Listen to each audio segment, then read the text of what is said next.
la lección número 6 de 11 de abril, hermanos. Vamos a leer ahí una porción en el libro de Romanos, capítulo 9. Vamos dando lectura alternadamente ahí, hermanos. Romanos 9. Gloria al Señor. Del versículo 9 al 18.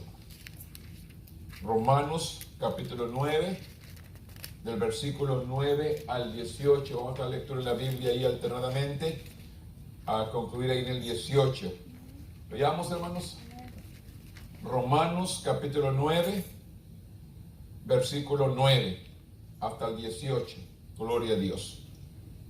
Dice la palabra: porque la palabra de la promesa es esta: por este tiempo vendré, y Sara tendrá un hijo. Y no solo esto, sino también cuando Rebeca concibió de uno de Isaac, nuestro padre. Pues no había aún nacido, ni habían hecho aún ni bien ni mal, para que el propósito de Dios conforme a la elección permaneciese, no por las obras, sino porque Él que llama. Se le dijo: el mayor servirá al menor. Como está escrito: a Jacob amé, mas a Esaú aborrecí. ¿Qué pues diremos? ¿Que hay injusticia en Dios? En ninguna manera. Pues a Moisés dice: tendré misericordia del que yo tenga misericordia, y me compadeceré del que yo me compadezca. Así que no depende del que quiere ni del que corre, sino de Dios que tiene misericordia. Porque la Escritura dice a Faraón: para esto mismo te he levantado, para mostrar en ti mi poder, y para que mi nombre sea anunciado por toda la tierra. De esta manera que del que quiere tiene misericordia, del que quiere endurece. Y el 9 dice: pero me dirás, ¿por qué pues inculpa? Porque ¿quién ha resistido a su voluntad? Bendito Dios, en esta mañana venimos delante de tu presencia, Señor, dándote gracias por tu amor, por tu misericordia. Gracias a Dios por el privilegio, Señor, de reunirnos para darte a ti la gloria, la honra y la alabanza, Padre. En esta mañana, Señor, empezamos esta clase, esta lección, Señor, de escuela dominical. Yo te pido, Dios, que seas tú guiándonos, que sea tu Espíritu Santo, Señor, el que nos guíe, nos enseñe y nos instruya. Ábrelo tu entendimiento, danos sabiduría, Padre, que juntos podamos entender y captar esta enseñanza. En este momento, Dios, nos ponemos en tus manos y que tu Espíritu Santo sea el que administre. En el nombre poderoso de tu Hijo amado, que es Cristo Jesús, Señor nuestro. Amén. Tome asiento, hermanos, en esta mañana. Como les digo, el tema, hermanos, en esta mañana: pasajes difíciles del Nuevo Testamento. Pasajes, hermanos, que hay que entender con la revelación del poder del Espíritu Santo para poder entender lo que Dios nos está enseñando. La verdad central nos dice: estudiar la Sagrada Escritura es un esfuerzo muy gratificante y de toda la vida. El versículo clave que dice 2 Timoteo capítulo 3 versículo 16: toda la escritura, toda la palabra, dice, es inspirada por Dios, útil para enseñar, para redarguir, para corregir y para instruir en justicia. Que quede claro, hermanos, que la palabra es inspirada por Dios. Es lo que dice el apóstol Pablo a la segunda carta a Timoteo. Es inspirada por Dios, útil para enseñar, hermanos. La Biblia nos enseña. También dice, nos redarguye. También dice, nos corrige. ¿Para qué? Para instruirnos en justicia. Y es que a veces no queremos, hermanos, que la palabra nos corrija. No queremos que la palabra nos enseñe. No queremos que la palabra nos instruya. Pero para eso es inspirada por Dios, para enseñar, para redarguir y para corregir. Muchos queremos la palabra, pero a nuestra conveniencia. No queremos que nos enseñe, no queremos que nos corrija y no queremos que nos redarguya. Cuando la palabra para eso es. Y queremos llegar un día, estar ante la presencia de Dios, tenemos que aceptar lo que dice esta palabra. No podemos, dice, para empezar, dice, no podemos construir una doctrina completa sobre la base de uno o dos pasajes bíblicos. Tenemos que leer el contexto completo para poder entender la revelación que Dios está dando por medio de los apóstoles. Los judíos en la época de Jesús infundaban ser hijos de Abraham. Dice, y por lo tanto el pueblo elegido de Dios, como dice Juan 8:33. El mismo apóstol Pablo creía que Israel tenía una relación especial con Dios a través de su pacto abrámico. Sin embargo, en Romanos 9, que es la sección que vamos a estar repasando, en Romanos 9, Pablo ayudó al pueblo de Dios, incluidos los gentiles, incluyendo a nosotros también, a comprender mejor el significado de hijo de Dios. Hay muchas cosas, hermanos, que estamos viviendo ahorita, que mucha gente o ignora o se hace el desentendido, que no entiende, que no sabe lo que está pasando. Pero usted y yo como iglesia tenemos que entender lo que está pasando hoy en nuestros días. Usted se pregunta, ¿por qué la gente no se reúne a la iglesia? Se reúne a otros eventos, se reúne en otros lugares, pero en la iglesia no se reúne. ¿Sabe por qué? Porque se está cumpliendo la palabra, se está cumpliendo el propósito de lo que Dios nos dejó escrito, hermano. Y no es algo que Dios eligió, es algo que nosotros mismos hemos tomado la dirección de nuestra vida. La gente no está aquí porque Dios no permitió, sino porque ellos no quieren estar aquí. Ellos han decidido no estar en la casa de Dios. Ellos lo decidieron. No es, a veces queremos culpar la situación, las cosas que están pasando, pero sin embargo, yo decido estar aquí o no estar. Es mi decisión, estar en la casa de Dios o no estar en la casa de Dios. Y esto es lo que tenemos que entender, hermanos, en esta mañana. ¿Quién son los elegidos de Dios según Romanos 9? En esta lección responderemos preguntas desafiantes y reconoceremos que incluso las porciones difíciles del Nuevo Testamento nos pueden brindar esperanza y comprensión a nuestros días de hoy. Aquí en Romanos capítulo 9, versículo 9, dice la palabra: porque la palabra de la promesa es esta: por este tiempo vendré y Sara tendrá un hijo. Es la promesa que Dios le hizo a Abraham. Y no solo esto, sino también dice, cuando Rebeca concibió de uno, de Isaac, nuestro padre, pues no había aún nacido, ni había hecho aún ni bien ni mal, para que el propósito de Dios, conforme a la elección, permaneciese. ¿Ustedes recuerdan, hermanos, cómo nos dice la historia del nacimiento de Jacob y Esaú? Dice que aún en el vientre, hermanos, luchaban por ser el primogénito.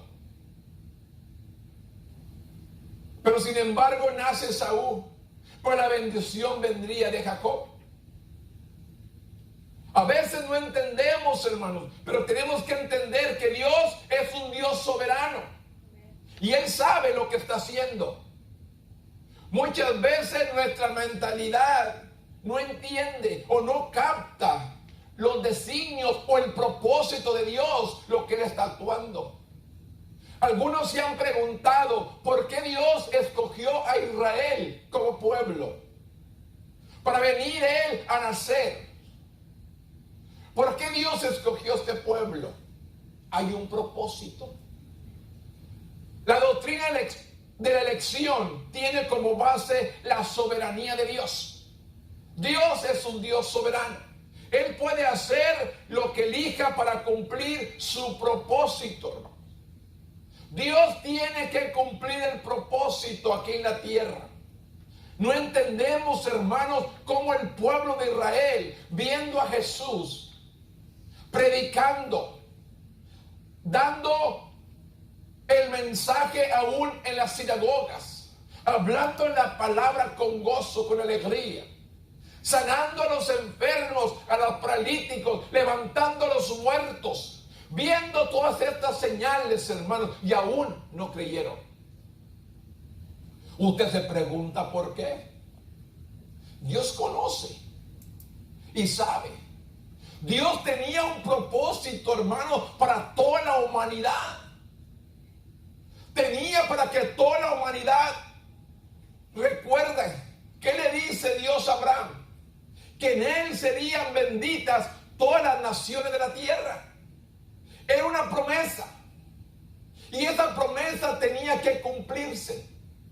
Entonces el pueblo de Israel lo rechaza para que el evangelio sea desparramado a todas las naciones y aún los gentiles entren. Hay una pausa, hermanos, para el pueblo de Israel. La pausa de salvación para Israel. Hay una pausa para que todos los que están fuera, todos los gentiles, entremos y tengamos la oportunidad de recibir a Cristo como nuestro Salvador. Pero se va a acabar esa pausa y va a venir la salvación para Israel. Pero sin embargo, hermanos, la iglesia no está captando lo que Dios nos está enseñando. Pero Dios se mantuvo, dice, fiel en nuestra comprensión de las promesas de Dios, incluidos en ellas Israel y nosotros mismos. Tiene como fundamento, dice, la sabiduría soberana de la elección de Dios. La doctrina de la elección se ilustra 3 veces en la historia de Israel. La primera que dice, la promesa de Dios a Abraham respecto a Isaac. Y luego dice, la promesa cumplida a través de Jacob y no de Esaú. Esaú era el primogénito. Pero usted recuerda que Esaú desechó su primogenitura. ¿Para qué me sirve mi primogenitura? Dijo. Dame de comer, tengo hambre. Y se la vendió. Sabiendo, hermanos, que se estaba cumpliendo el propósito de Dios. Dios estaba cumpliendo. Si vemos la historia, hermanos, usted recuerda, hermanos, he estado viendo algunos pasajes, hermanos, la historia de José. De cómo cuando sus hermanos se presentan ante José y José les revela quién es José, que vendió, que ha sido vendido. Ellos piensan que José va a tomar venganza sobre ellos. Pero sin embargo, ¿qué dice José? No, ustedes solamente cumplieron el propósito de Dios. Me enviaron para acá. No importa lo que sufrí, no importa lo que, sino para que ustedes sobrevivieran. A veces no entendemos las situaciones que estamos pasando, que estamos viviendo, pero Dios está cumpliendo un propósito en nuestras vidas. No nos cansemos, dice la palabra, de hacer el bien, que a su tiempo segaremos. Si no hemos desmayado, hermanos. Claramente dice, observe que Faraón también dijo, eligió endurecer su corazón 7 veces. Recuerde cuando las plagas y Faraón endurecía el corazón y endurecía el corazón y endurecía, pero dice, a quien Dios eligió y levantó, dice, a Faraón eligió y endurece su corazón 7 veces antes de que Dios endureciera su corazón por primera vez. Porque el último, hermano, Dios lo hizo, le endureció su corazón. Pero las primeras 7, Él solamente endureció su corazón. Y después Dios endureció el corazón de Él, para que no dejara ir a su pueblo. Y para cumplir el propósito para el cual Él los había llamado. Yo quiero que entendamos esto, hermanos. Dios nos da muchas oportunidades al hombre. Y el hombre no ha tomado ventaja de esas oportunidades. Y va a llegar el momento cuando mismo Dios, hermano, endurezca el corazón del hombre y ya no haya oportunidad para nosotros. Ahorita que está la misericordia de Dios, la gracia de Dios, que el pueblo puede buscarle. Si se humillare mi pueblo, si se humillare mi pueblo, el pueblo no quiere buscarle, el pueblo no quiere humillarse. Pero Dios ha elegido a un pueblo, hermanos. Pero depende de nosotros tomar esa decisión. No del hombre, de nosotros mismos. No que alguien más nos diga, yo decido servirle o desecharlo. Está en mí seguir adelante. Está en mí seguir caminando, hermano. Batallando con problemas, con quejas, con regaños, con reclamos, con todo. Pero seguir adelante. No desmayemos, hermano. Estamos en la recta final. Estamos para completar. Pero sin embargo, hermanos, no queremos seguir siendo sujetos a nuestro Dios. Dios eligió, dice. Pablo comprendió el significado de las promesas de Dios y lo que fundamentalmente significaba el notar que Dios eligió sobremanera que los gentiles fueran parte de su pueblo. Que los gentiles, Pablo reconoció el rechazo de Israel en sus días, ya que habían rechazado en gran medida al Mesías. Lo tuvieron con ellos, y lo rechazaron. Sin embargo, el rechazo de Israel es temporal, como le dije. Es temporal. Y brindará a Dios oportunidades para que los gentiles sean salvos. Ese rechazo, hermano, de Israel es para que todos nosotros entráramos a esta salvación que nos ha prometido. ¿Cuántos estamos, hermano, logrando esta oportunidad? De que el pueblo de Israel lo rechazó para que nosotros como pueblo gentil entráramos a la bendición de Dios. ¿Cuántos estamos logrando esa oportunidad de entrar a la bendición de Dios porque el pueblo de Él lo rechazó? Y era un propósito de Dios. Dios sabía que ese pueblo lo rechazaría. ¿Para qué? Para darnos oportunidad a nosotros de entrar a la bendición, a la promesa que le dice Dios a Abraham: bendeciré a toda nación. Que le dice a Abraham. Y somos benditos en esa nación. ¿Por qué? Porque el pueblo lo rechazó y entramos nosotros. Por eso dice, por el rechazo de Israel es temporal y brinda oportunidad para los gentiles que sean salvos. Su favor vendrá nuevamente a un remanente de Israel después de que haya entrado la plenitud de los gentiles. Que hayamos escuchado todos los gentiles el mensaje de la salvación. Entonces volverá Dios a Israel. Es lo que nos enseña aquí en el versículo 9, como está escrito: a Jacob amé, mas a Esaú aborrecí. ¿Qué pues diremos? ¿Que hay injusticia en Dios? De ninguna manera. Pues Moisés dice: tendré misericordia del que yo tenga misericordia, y me compadeceré del que yo me compadezca. Así que no depende del que quiere ni del que corre, sino de Dios que tiene misericordia. Porque la Escritura dice: Faraón, para esto mismo te he levantado, para mostrar en ti poder, y para mi nombre sea anunciado por toda la tierra. ¿Y hasta dónde ha llegado el Evangelio? A toda nación y lengua. El Evangelio está ahí. Esto es el cumplimiento de su palabra. Predicar el Evangelio a toda criatura, hasta el último de la tierra. Y este mensaje ha llegado, hermano, a todas las naciones. El mensaje de la salvación. Y como le digo, estamos en la gracia y en la misericordia de Dios, dándonos oportunidad para que entremos a la bendición de Dios. El versículo de Primera de Pedro, hermanos. Primera de Pedro, capítulo 1, versículo 2.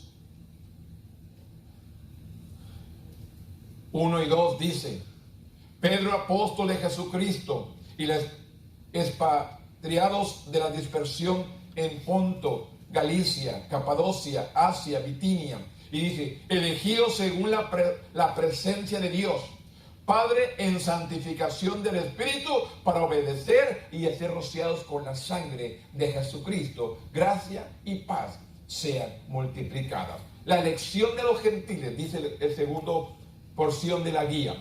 La elección de los gentiles se realizó por la muerte del Hijo de Dios, el Cordero inmolado desde el principio del mundo. Note la Trinidad. En 1 de Pedro dice, el Padre elige, el Hijo derrama su sangre y el Espíritu Santo santifica y consagra a todos los gentiles. El propósito es llevarnos a la comunión con Dios y a la obediencia a Jesucristo, su Señor.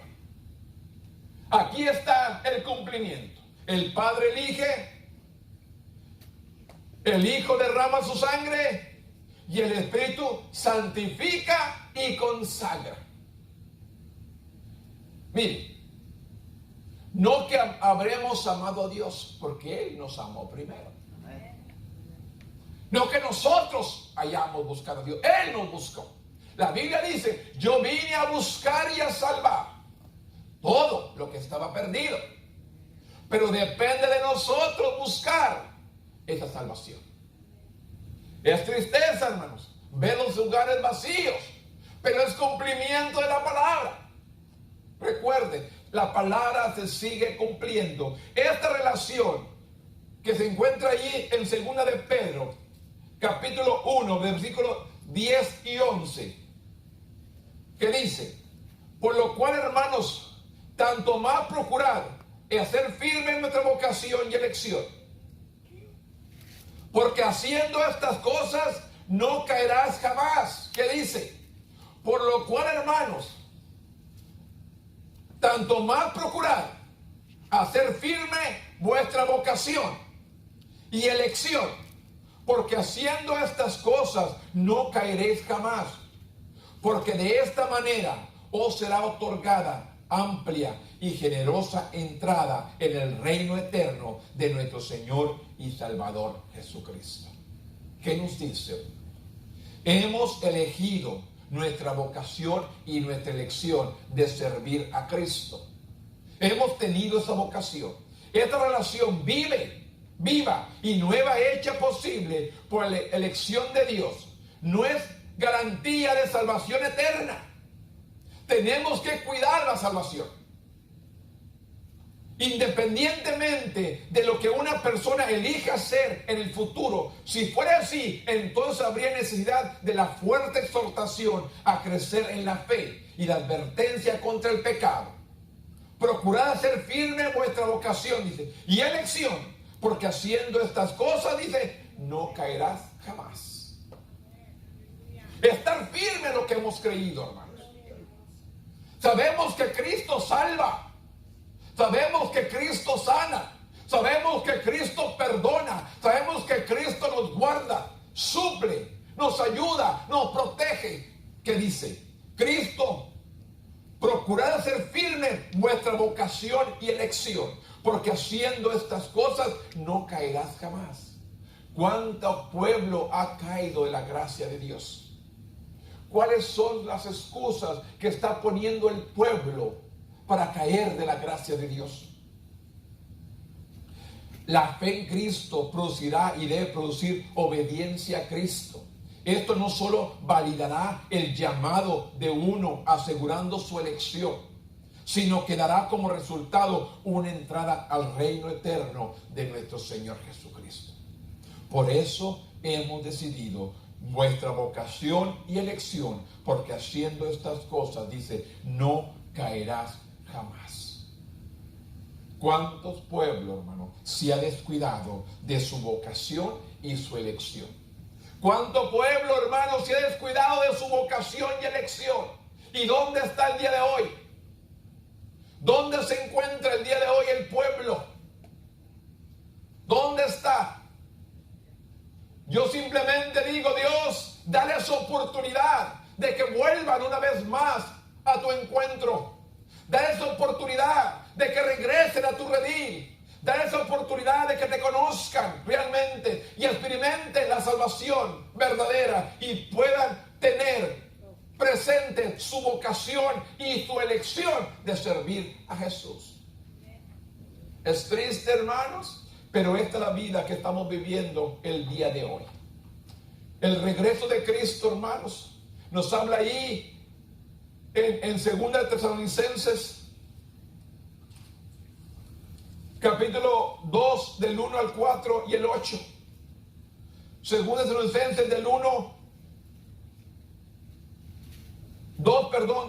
al 4 dice: pero con respecto a la venida de nuestro Señor Jesucristo y nuestra reunión con Él, os rogamos, hermanos, que no dejen mover fácilmente.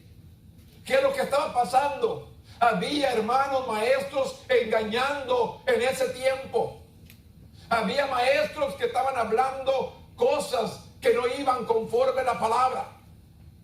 Por eso dice: pero con respecto a la venida de nuestro Señor Jesucristo y nuestra reunión con Él, os rogamos, hermanos, que no dejéis mover fácilmente de vuestro modo de pensar, ni os conturbéis, ni por espíritu, ni por palabra, ni por carta, como si fuera nuestra, en el sentido de que el día del Señor está cerca. Nadie os engañe en ninguna manera, porque no vendrán sin que antes venga la apostasía.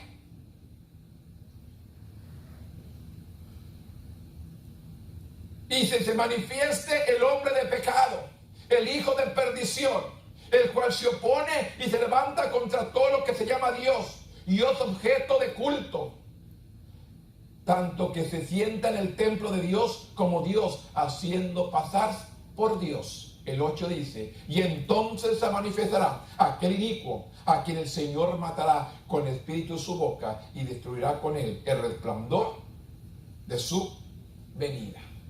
Quiero que veamos esto. Pablo advirtió sobre una figura del tiempo del fin que amenazará la fe de la iglesia. Miren, hermanos, quiero que entendamos aquí por la apostasía. Quiero que entendemos, hermanos. Pablo advirtió una figura del tiempo del fin que amenazará la fe de la iglesia. Y es lo que está sucediendo hoy. Para comprender mejor lo que estaba escribiendo, debemos recordar que sus enseñanzas sobre la venida del día del Señor había sido distorsionada por falsos maestros. Por eso les dice: pero con respecto a la venida de nuestro Señor Jesucristo y nuestra reunión con Él, os rogamos, hermanos, que no dejéis mover fácilmente de vuestra manera de pensar. El apóstol Pablo les está advirtiendo porque había maestros falsos en ese tiempo como lo hay hoy. Maestros, líderes falsos que van conforme a su concupiscencia, conforme lo que ellos quieren decir, no conforme a lo que Dios nos está enseñando y revelando en su palabra. Que dice: no dejéis mover fácilmente de vuestro modo de pensar, ni os conturbéis, ni por espíritu, ni por palabra, ni por carta, como si fuera nuestra, en el sentido de que el día del Señor se acerca. La palabra de Pablo en los versículos estos, hermanos, nos enseña una gran verdad que estamos viviendo el día de hoy. Pablo advirtió: para comprender mejor lo que estaba escribiendo, debemos recordar que sus enseñanzas sobre la venida del Señor habían sido distorsionadas por los falsos maestros. Sus lectores estaban ansiosos por la afirmación de que el día del Señor ya había llegado. Según los falsos maestros, el día del Señor ya había llegado. Entonces Pablo se dispuso a calmar sus temores y a corregir su comprensión errónea, recordándoles lo que les había enseñado anteriormente. ¿Usted se imagina, hermanos, el trabajo que tuvo Pablo? Después que les enseña la palabra de verdad Y luego vienen otras doctrinas, otras personas con otras enseñanzas, hermanos. Y tener que volver a empezar con este pueblo, hacerlos volver al camino donde Él los había enseñado. ¿Cuánta gente hoy en nuestros días está viviendo de esta manera? Ha sido engañada, distorsionada, y está creyendo en cosas que no van conforme a la palabra. Por eso el apóstol dice, no se deje mover, ni de modo de pensar, ni por carta, ni por espíritu, ni por palabra, por nada. Vamos a las Sagradas Escrituras. ¿Qué es lo que dice Dios? El día del Señor no había llegado y quienes enseñaban lo contrario estaban vendiendo un engaño. Estaban enseñando y vendiendo un engaño. De hecho, el día del Señor será anunciado por ciertos eventos, uno de los cuales es la venida del hombre de pecado. Si he escuchado, hermanos, el YouTube en estos últimos mensajes de este Dan David, que se ha presentado, hermanos, en Israel, que los líderes, es un hombre joven de unos 30 y tantos años, muy inteligente, desde muy joven ha sido maestro de la ley y le reconocen su conocimiento. Y ahora están hablando, hermanos, de cómo los líderes ancianos le besan la mano, que es en contra de sus creencias. Y eso está corriendo mucho, hermanos, de este hombre, lo están como reconociendo como el Mesías. Y simplemente aquí nos habla claramente, el hombre de pecado va a aparecer. ¿Qué dice? Será en el día del Señor el hombre de pecado. Tenga en cuenta que el anticristo está bien descrito en otra parte. Este no es el anticristo, este es el hombre de pecado. Y dice del Nuevo Testamento, este hombre de pecado está destinado al juicio y el Señor lo matará en su venida. Y si ya está, ¿en qué momento el Señor vendrá? ¿Y la iglesia dónde está? ¿La iglesia dónde está? La iglesia se está sujetando a Dios. La iglesia está buscando de Dios. ¿Dónde está la iglesia? ¿Será culpable de una escandalosa idolatría que se asemeja a lo que provoca al rey que hará su voluntad? ¿Se ensoberbecerá según la visión de Daniel? ¿Se exaltará a sí mismo como supremo objeto de adoración? Su blasfemia será ilimitada al sentarse en el templo de Dios como Dios. Y está eso. Puede acontecer en cualquier momento. Pero sin embargo la iglesia sigue dormida. La iglesia está descansando, está cansada. ¿Qué le dijo el Señor a sus discípulos? ¿No podéis velar conmigo una hora? Se durmieron. Vaya el tiempo que va a poder descansar. Pero ahorita vela conmigo una hora. ¿Cuánta iglesia está dormida hoy en nuestros días? Ahorita en estos instantes está dormida, hermanos, cuando debía estar buscando de Dios. Vaya el momento que dice, duerme todo lo que quieras. Ya no hay oportunidad y va a ser demasiado tarde. Es necesario hoy, que más que nunca, que busquemos a Dios. La palabra se está cumpliendo. La palabra está hablando claramente, hermanos. Pero sin embargo la iglesia no quiere abrir los ojos. Y es triste, hermanos. Este hombre de pecado se exaltará a sí mismo, dice, como supremo objeto de adoración. Su blasfemia será ilimitada al sentarse en el templo de Dios como Dios. Y entonces dice que lo matará en el 8. Y entonces se manifestará aquel inicuo a quien el Señor matará con el espíritu de su boca y destruirá con el resplandor de su venida. Cuando Él venga, Él lo va a acabar. Pero no es el anticristo. Simplemente dice el hombre de pecado. Aquel que se sentará haciéndose que es Dios. ¿No vemos, hermanos, lo que el mundo está haciendo? Todo lo que nos rodea. Estamos preocupados por hacer, por tener, hermanos, y no estamos descuidando realmente lo más importante, la salvación del alma.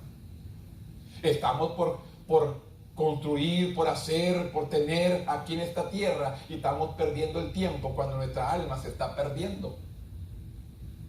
Estamos viviendo últimos momentos, los últimos tiempos de la humanidad, y la gente no quiere creer. Estamos hablando, hermanos, Cristo viene. Prepárate, iglesia. Vemos la desolación en los templos, las iglesias solas. Se ha manifestado, hermanos, esa gran pérdida de las almas. Se están alejando, solos. Por eso dice en el 2:5, dice: no os acordéis que cuando yo estaba todavía con vosotros os decía esto, y ahora vosotros sabéis lo que detiene, a fin de que su debido tiempo se manifieste, porque ya está en acción el misterio de la iniquidad. Esta semana, al día de ayer, más bien, esta semana, me dice alguien: ¿puedes venir a orar a este lugar? Porque han pasado muchas cosas en unas 2 semanas. Muertes, me matan aquí personas enfrente de mí, se meten adentro de mi lugar con todo su mueble, entran para adentro, sacan pistolas aquí enfrente de mí y tirotean, y todo esto está pasando aquí. No les puedo decir, a unas cuantas cuadras de aquí de la iglesia.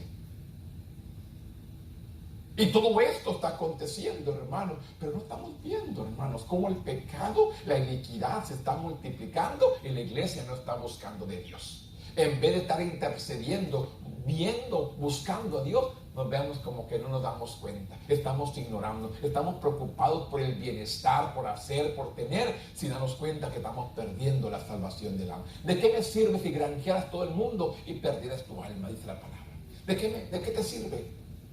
Y pierdes tu alma. Aquí nos dice, Pablo le recordó a sus lectores que estas cosas ya les había enseñado.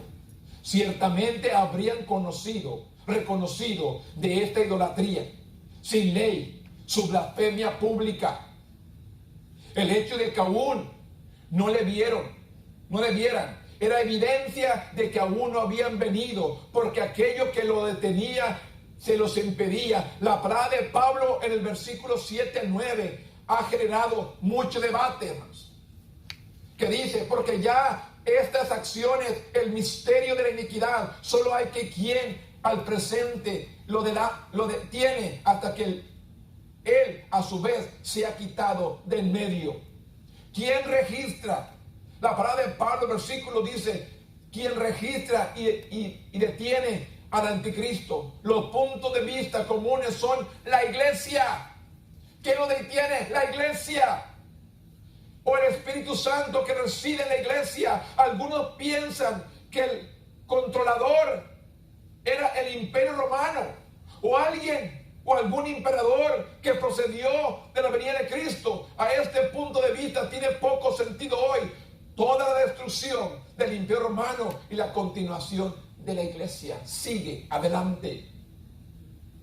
Para nosotros hoy, como creyente, la identidad de este controlador sigue siendo parte del misterio en torno al anticristo, cuya identidad será revelada en medio de los eventos de la segunda venida. Este hombre de pecado será respaldado por Satanás y mostrará poder a través de señales, falsos prodigios, y hasta que llegue ese momento vivimos con el misterio de quién es ese personaje, mientras esperamos el regreso de Cristo con confianza y esperanza. Claramente, hermano, el hombre de pecado será detenido. El hombre de pecado será detenido por el Señor. Con la palabra de su boca destruirá. ¿Y la iglesia dónde está? La pura misericordia de Dios, hermano, nos ha permitido estar aquí hasta este momento. La pura misericordia de Dios. Por eso tenemos que entender, hermano, porque estas acciones, el misterio de la iniquidad, solo hay quien al presente la detiene, y esta es a su vez se ha quitado del medio, y entonces dice: se manifestará aquel inicuo a quien el Señor matará con el espíritu de su boca y destruirá con el resplandor de su venida. Y está, hermanos, por hacer lo que tiene que hacer. Y el Señor vendrá y la iglesia no está preparada. La iglesia no está lista. La iglesia se ha dispersado, se ha ido y está escondida. Cuando hoy más que nunca la iglesia tiene que estar buscando de Dios. Es necesario, hermano, que usted y yo entendamos qué es lo que Dios nos está enseñando, qué es el tiempo que estamos viviendo. Es necesario que busquemos a Dios. Es necesario que nos postremos delante de Él. Es necesario que nos llenemos de su palabra, nos llenemos de su espíritu, nos llenemos de Él, hermano, porque estamos viviendo el último tiempo. ¿De qué nos sirve, como dice? Si ganáramos a todo el mundo y perdemos nuestra alma. ¿De qué nos sirve si hiciéramos tantas cosas y perdemos la salvación? Estamos preocupados por tantas cosas, menos por la salvación de nuestra alma.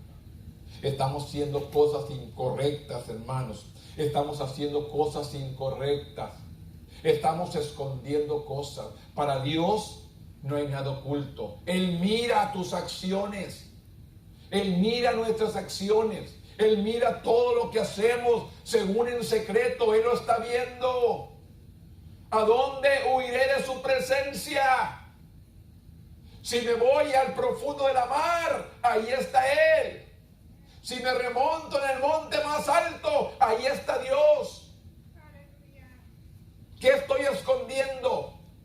¿Cuál es mi mentira? ¿Cuál es mi engaño que no sepa Dios? A Dios no puede ser burlado. A Dios no podemos engañarlo. Dios nos está diciendo, corre, salva por tu vida. Nos está diciendo en este último tiempo, corre y salva por tu vida. Y en vez de correr a Jesús, seguimos en lo mismo. No queremos un cambio, no queremos una transformación, no queremos nada, queremos seguir viviendo. Nada va a pasar, todo está bien, falta mucho. Okay. ¿Cuántos pensaron así aquellos que Noé les predicaba? ¿Cuántos pensaron de esta misma manera? Nunca va a llover. ¿Cuándo ha llovido? Pero llegó el momento que se abrieron, hermanos, los cielos y cayó lluvia y todo aquel pueblo fue ahogado y no creyeron. Hoy, más que nunca, tenemos que predicar que Cristo viene, que Cristo viene, que Cristo salva, Cristo perdona, Cristo restaura a todo aquel que se ha apartado. Ahí en Hebreos, hermanos, capítulo 6, del 1 al 8. Gloria a Dios. Hebreos capítulo 6, del 1 al 8 dice: por tanto, dejando ya los rudimientos de la doctrina de Cristo, vamos adelante a la perfección, no echando otra vez el fundamento del arrepentimiento de obras muertas de la fe en Dios, de la doctrina de bautismos, de la imposición de las manos, de la resurrección de los muertos y del juicio eterno. Y esto haremos si Dios en verdad lo permite. Porque es imposible que los que una vez fueron iluminados y gustaron del don celestial y fueron hechos participantes del Espíritu Santo, y asimismo gustaron de la buena palabra de Dios y los poderes del siglo venidero, y creyeron y sea otra vez renovados para arrepentimiento, crucificando de nuevo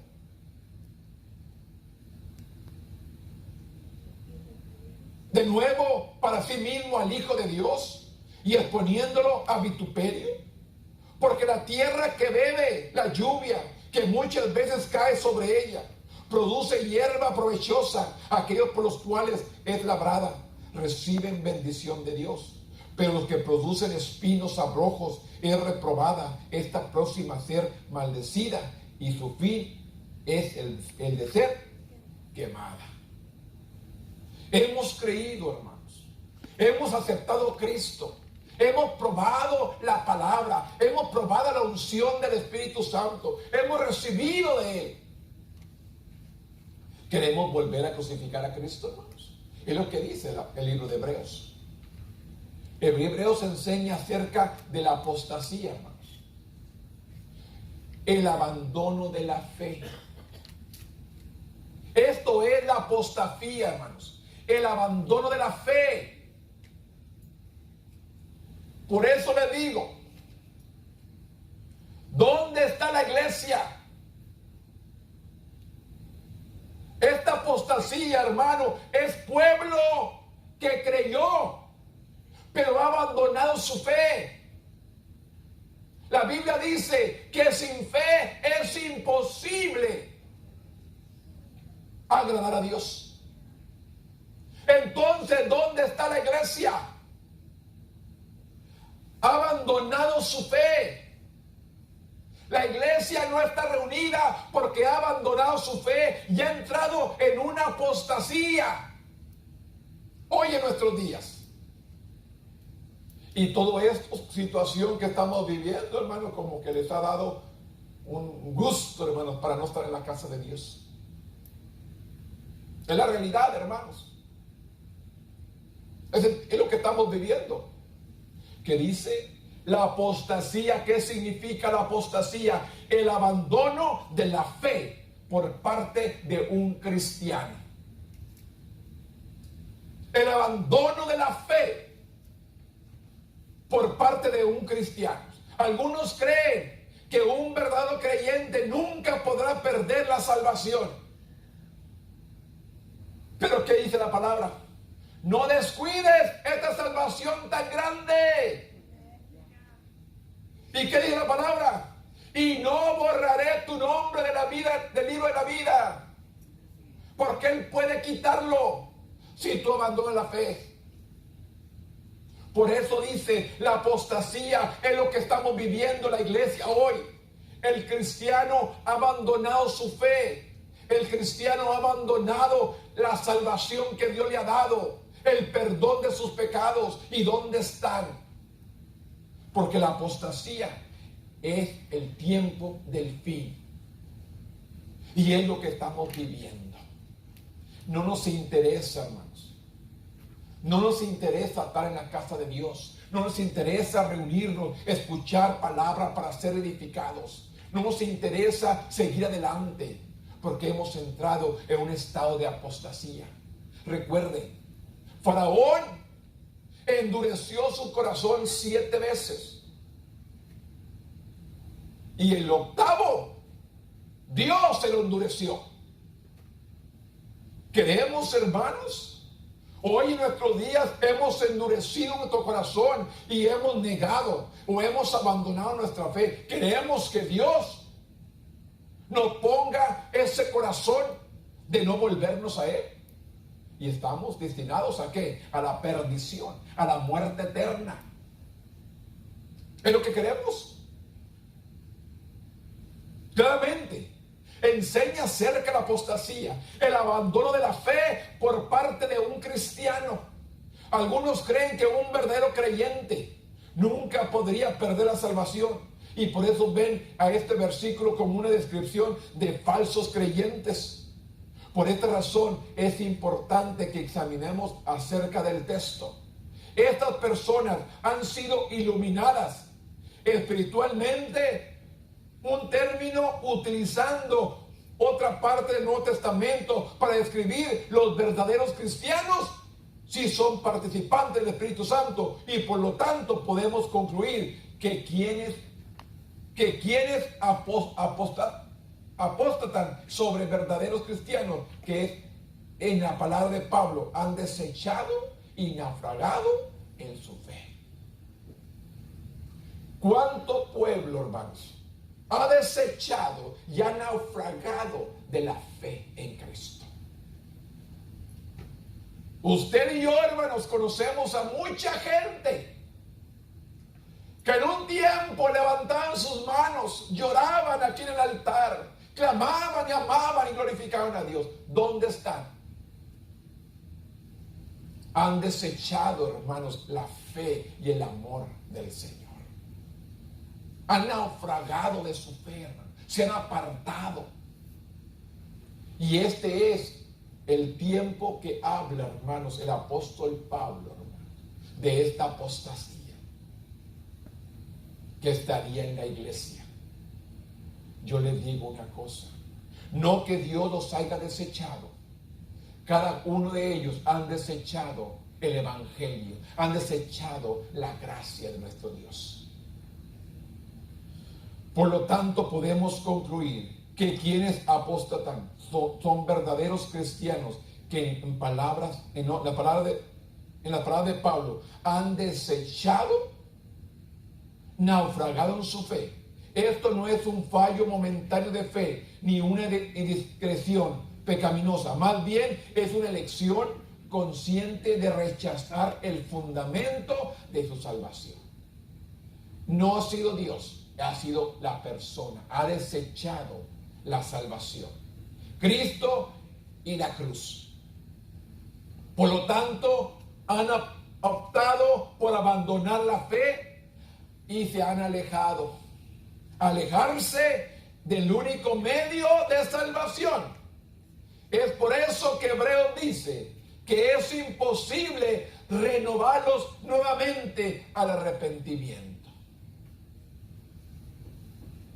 Es difícil volver a ser renovados. ¿Por qué? Porque ya lo han rechazado.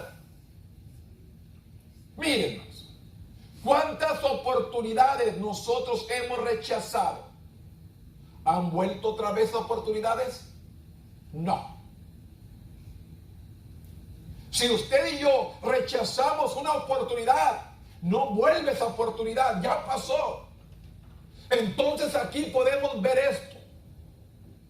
Por lo tanto, dice que han optado por abandonar la fe, alejarse del único medio de salvación. Es por eso que Hebreos dice que es imposible renovarlos nuevamente al arrepentimiento. La apostasía no es un pecado momentáneo, sino una decisión establecida de rechazar a Cristo. Y es lo que está haciendo la iglesia hoy en nuestro día. Rechazar a Cristo. Esta es la apostasía que está viviendo la iglesia. Por eso podemos ver tantos lugares en nuestras iglesias, porque han rechazado a Cristo realmente. ¿Cuántos de nosotros, hermanos, sabemos y conocemos a gente, hermanos, que ha estado aquí en el templo y por años, mire, no se deleitan en el mundo, pero tampoco en el Señor? Y eso quiere decir que están perdidos como quieran. No porque no andan allá de borrachos haciendo cuanta iniquidad son salvos, no. Para ser salvos necesitas seguir a Cristo, tener una relación con Él, servirle, amarle y obedecerle. Tenemos que entender, hermanos, cuánta gente se ha apartado, cuánta gente ha desobedecido, cuánta gente se ha alejado de nuestro Dios. Ha apostatado su fe. El abandono de la fe por parte de un cristiano, esta es la apostasía. Gente que ha estado en un tiempo sirviéndole y sin embargo ha abandonado la fe. Es triste, hermanos. Es triste. Nos duele. Pero es decisión personal. No podemos hacer nada. Simplemente seguir orando, que Dios muestre su misericordia.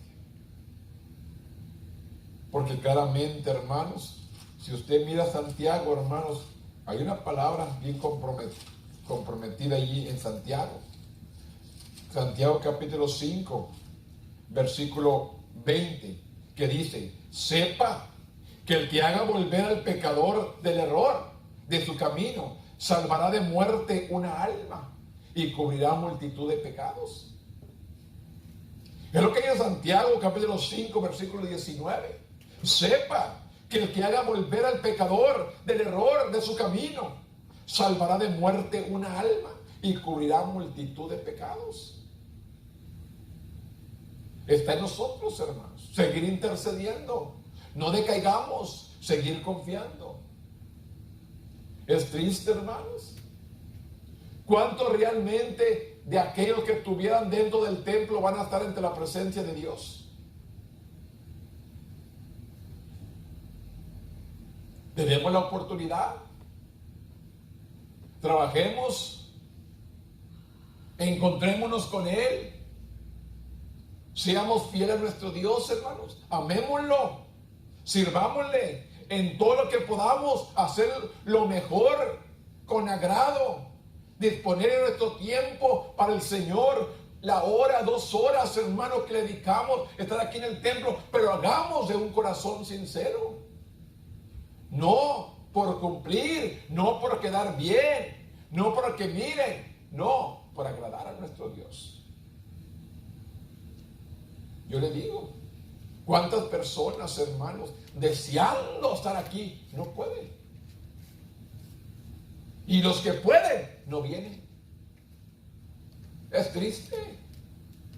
Todo es el tiempo que estamos viviendo. Por eso dice estas desertaron a ser cristianos, abandonaron su fe. Y esta es la apostasía que habla el apóstol Pablo en la carta a los tesalonicenses, hermano. El pueblo ha abandonado la fe y se ha vuelto atrás. Es triste, hermanos, pero es la realidad que estamos viviendo. La última parte, hermanos, Hebreos 6, 9 al 11 dice: pero en cuanto a vosotros, oh amados, estamos persuadidos de cosas mejores y que pertenecen a la salvación, aunque hablamos así, porque Dios no es injusto para olvidar vuestras obras y el trabajo de amor que habéis mostrado hacia su nombre, habiendo servido a los santos, sirviéndoles aún. Pero deseemos que cada uno de vosotros muestre la misma solicitud hasta el fin, para plena certeza de la esperanza. ¿Cómo podemos estar seguros de nuestra salvación, hermanos? ¿Cómo podemos estar seguros de nuestra salvación? Dedique un momento a leer 1 de Juan 5:13, Romanos 10, de 9 al 10. La salvación no es un objeto que podemos guardar o extraviarlo. Escúcheme, la salvación no es un objeto que podemos guardar o perder o extraviarlo. Es algo que tenemos que tener con nosotros siempre en nuestro corazón. No es que voy a sacar la salvación y la voy a guardar en una caja fuerte en mi casa para no perderla. No. La salvación no es un objeto que podemos guardar o extraviar. Es una relación viva con Dios. Nuestra salvación, hermanos, es una relación viva con Dios. ¿Cuántas veces nos acordamos de Él, hermanos? ¿Qué tanto tiempo platicamos con Él? ¿Qué dice? Cuando una relación viva con Dios, si tiene fe en Cristo, no debe temer alejarse de la fe. Cuando surjan dudas sobre la salvación, revise la Escritura, pregúntese cómo recibí la salvación. Fue por gracia a través de la fe en Cristo. ¿Cree usted que es así? Si es así, entonces manténgase en esa fe, porque a través de ella estará seguro en Él. Pero la fe, hermanos, la salvación más bien, no es algo que podamos guardar o extraviar. Es algo que debe estar en nosotros siempre. Es la seguridad de que hemos sido salvos. Es la seguridad de que hemos sido perdonados. Es la seguridad de que servimos a un Dios poderoso. ¿Qué está pasando, hermanos? La palabra es clara. No queremos entender, es otra cosa. Pues la palabra es clara. Y tenemos que entender que Cristo vino a buscar y a salvar a todo aquel que estábamos perdidos. Y para darnos vida y vida en abundancia. Somos los hijos de un rey. Somos los hijos del Todopoderoso. Y Él quiere, hermano, que usted y yo le sirvamos con todo el corazón. Le recuerdo una vez más, la salvación no es un objeto que podemos guardar o extraviar. Es una relación viva con Dios. Si tiene fe en Cristo, no debe temer alejarse de la fe. Cuando surjan dudas sobre su salvación, revise las Escrituras y pregunte cómo recibí la salvación. Mire, hermanos, lo que es 1 de Juan 5:13, Romanos 10:9 al 10, son los versículos, hermanos, deben estar presentes con usted. Presentes. Mire, 1 de Juan capítulo 5, versículo 13, estas cosas os escribo a vosotros, que creéis en el nombre del Hijo de Dios, para que sepáis que tenéis vida eterna. Es lo que dice 1 de Juan. Estas cosas os he escrito a vosotros, que creáis en el nombre del Hijo de Dios, para que sepáis que tenéis vida eterna, y para que creáis en el nombre del Hijo de Dios.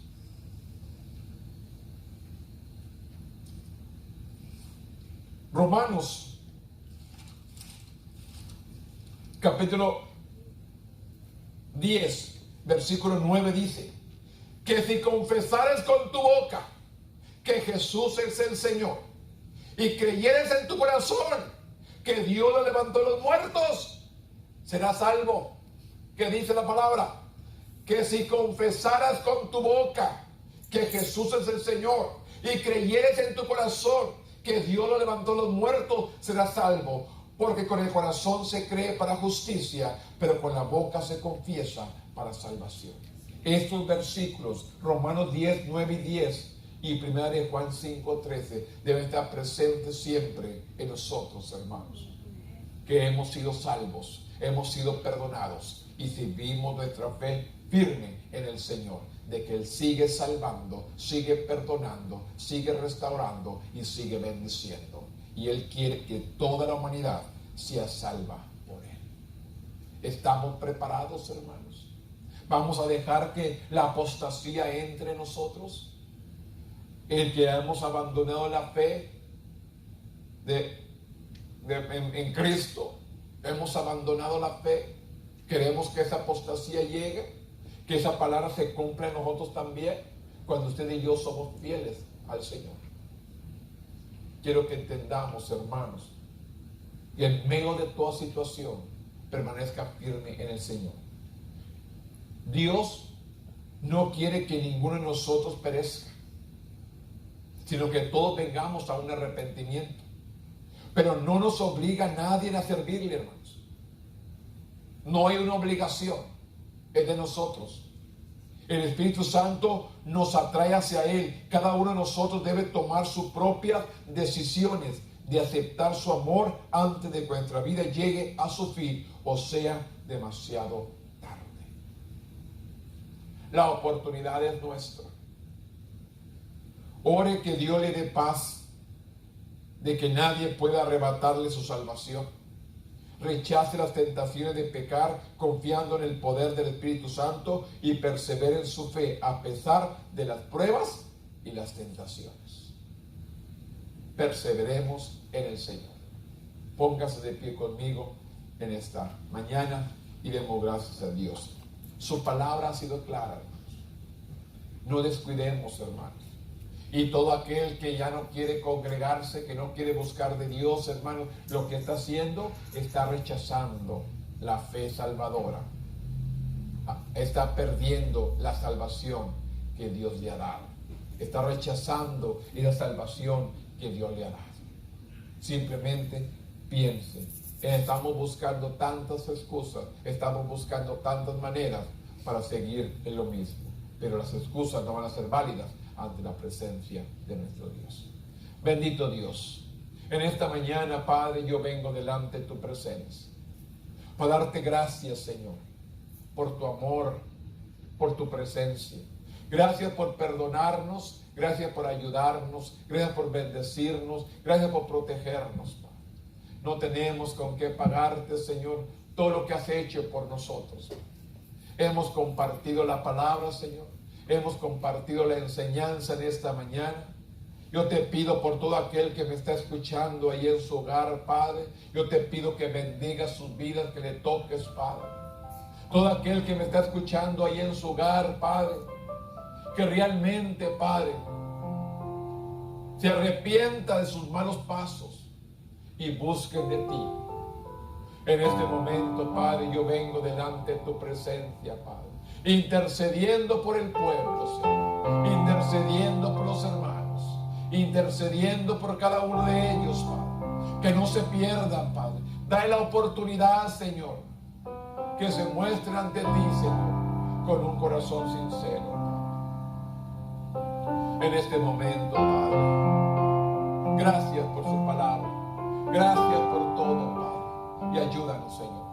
Te pido por mis hermanos y los que me van a escuchar más tarde allá en su hogar, que toques, que quebrantes el corazón, Padre, de una manera especial, y que realmente te busquen con un corazón sincero, Padre. En este momento, Señor, gracias. Una vez más, gracias, porque tú eres el Todopoderoso. En el nombre poderoso de Cristo Jesús, Señor nuestro.